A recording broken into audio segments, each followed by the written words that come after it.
আমি রামকৃষ্ণ সারদা মিশন থেকে এসেছি। আজকে 14 বছর হলো আমি মিনাখাতে রামকৃষ্ণ সারদা মিশনের প্রেসিডেন্ট হিসাবে আছি। তা সত্ত্বেও আমার নামটা ক্যান্সেল করা হয়েছে।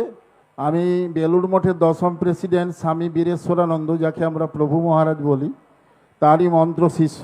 এই জন্য আজকের আমি এখানে দিদির কাছে এলাম যে এরকম যদি হতে থাকে তাহলে তো দেশের অবস্থা খুব খারাপ জায়গায় যাবে। আজকের এই ধর্ণা মঞ্চে সকলেরই একটা চিন্তা ভাবনা নেওয়া উচিত, কারণ সত্যমেব জয়তে নানৃতম, সত্যের জয় চিরকাল।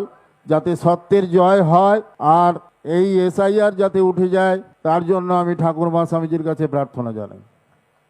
2002 সালেও নাম ছিল বলছে।